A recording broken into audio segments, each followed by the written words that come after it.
Informative T V کے معزز ناظرین، السلام علیکم۔ ناظرین گرام، ہم روزے کیوں رکھتے ہیں؟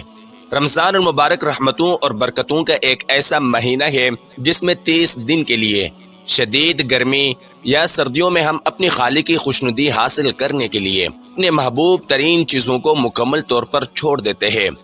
رمضان کا مہینہ ذاتی محاسبہ کا مہینہ ہے۔ یہ اپنی ذات کے حوالے سے نظر ثانی اور اصلاح کا مہینہ ہے۔ یہ مہینہ اپنی خواہشات اور اپنے نفس پر قابو پانے کی تربیت ہے۔ مومنین میں یہ صلاحیت پیدا ہو جاتی ہے کہ وہ صبر اور نظم و ضبط کے ساتھ زندگی گزار سکے، اور نہ صرف ایک جسمانی عبادت ہے بلکہ نفسیاتی ریاضت بھی، کیونکہ وہ اس سے اپنی خواہشات پر غلبہ پا لیتا ہے۔ وہ روزمرہ انسانی عادات کے شکنجوں سے آزاد ہو کر صرف اپنے پروردگار کی رضا مندی کے لیے اپنی خواہشات سے دستکش ہو جاتا ہے۔ رمضان کے روزے اسلام کے ارکان میں سے ایک اہم رکن ہے، کیونکہ اللہ نے اس کو اپنے بندوں پر فرض کیا ہے۔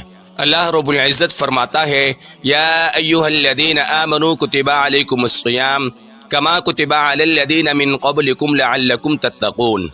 اے ایمان والو، تم پر روزے فرض کر دیے گئے ہیں جس طرح تم سے پہلے لوگوں پر فرض کیے گئے تھے، تاکہ تمہارے اندر تقوی پیدا ہو۔ حضرت عبداللہ بن عمر رضی اللہ عنہ سے مروی ہے کہ رسول اللہ صلی اللہ علیہ وسلم نے فرمایا، اسلام کی بنیاد 5 چیزوں پر رکھی گئی ہے۔ نمبر 1، گواہی دینا کہ اللہ کے سوا کوئی معبود برحق نہیں اور محمد صلی اللہ علیہ وسلم اللہ کے رسول ہے۔ نمبر 2، نماز قائم کرنا۔ نمبر 3، زکوٰۃ دینا۔ نمبر 4، رمضان کے روزے رکھنا۔ نمبر 5، بیت اللہ کا حج کرنا۔ توحید و رسالت کی شہادت کے بعد نماز، روزہ، زکوٰۃ اور حج اسلام کے 4 رکن ہیں، اور پھر ان 4 چیزوں میں سے بھی نماز اور روزہ کی زیادہ اہمیت ہے، اس لیے کہ یہ ہر مسلمان پر فرض ہے، جبکہ زکوٰۃ صاحب نصاب پر اور حج صاحب استطاعت پر فرض ہے۔ اس کے علاوہ روزہ داروں کے لیے جنت کا ایک دروازہ ریان بھی مخصوص ہے، جس میں سے صرف روزہ دار ہی داخل ہوں گے۔ اس کے علاوہ کوئی اور اس دروازے سے داخل نہیں ہوگا۔ ان سب کے علاوہ روزے کے فضائل سے کتب احادیث بری پڑی ہے۔ ان میں سے سب سے نمایاں ہے حضرت ابو ہریرہ رضی اللہ عنہ سے مروی ہے کہ رسول اللہ صلی اللہ علیہ وسلم نے فرمایا کہ جس نے رمضان کے روزے ایمان کے ساتھ اور ثواب کی نیت سے رکھے، اس کے اگلے تمام گناہ معاف کر دیے جائیں گے۔ سیدنا ابو ہریرہ رضی اللہ عنہ سے روایت ہے کہ رسول اللہ صلی اللہ علیہ وسلم نے فرمایا، جب رمضان آتا گئے تو جنت کے دروازے کھل جاتے ہیں اور دوزخ کے دروازے بند ہو جاتے ہیں۔ بہرحال روزے کا مقصد تقوی ہے۔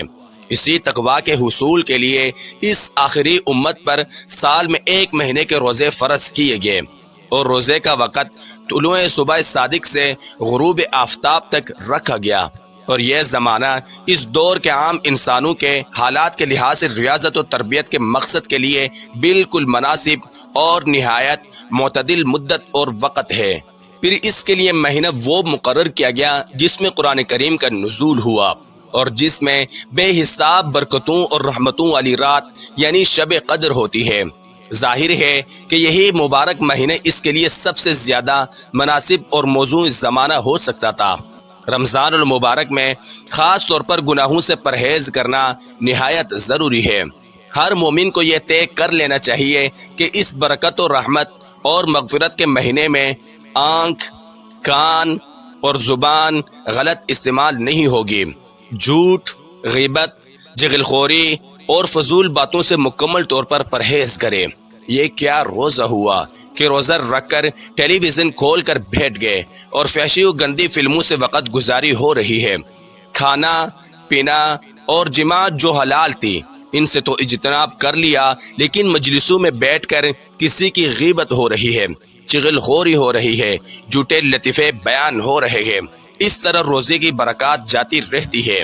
تو انسان پر واجب ہے کہ وہ توبہ کی طرف جلدی کرے اور منکرات سے دور رہے اور اللہ کی طرف متوجہ ہو، کیونکہ رمضان کا مہینہ قرآن کا مہینہ کہلاتا ہے، اور رمضان کا روزہ چھوڑنا حرام اور گناہ کبیرہ ہے۔ جس نے بغیر مجبوری کے روزہ چھوڑا اور توبہ بھی نہیں کی تو ساری زندگی روزے رکھتا رکھے اس کی کفایت نہیں کرے گا۔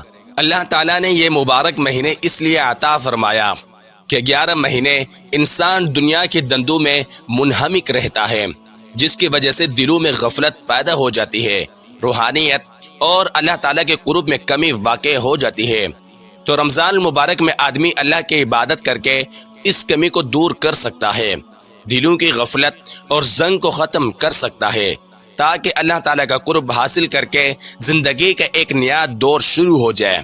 جس طرح کسی مشین کو کچھ عرصہ استعمال کرنے کے بعد اس کی سروس اور صفائی کرانی پڑتی ہے، اسی طرح اللہ تعالیٰ نے انسان کی صفائی اور سروس کے لیے یہ مبارک مہینہ مقرر فرمایا۔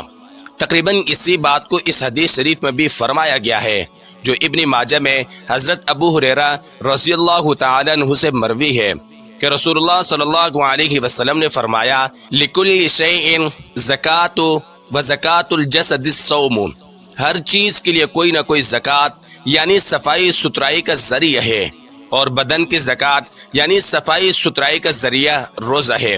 ناظرین کرام، رمضان المبارک کی نیک دعاؤں میں ہمیں بھی یاد رکھنا۔ ہماری اگلی ویڈیو آنے تک اپنی اور اپنے پیاروں کا ڈھیر سارا خیال رکھیے گا۔ اللہ حافظ۔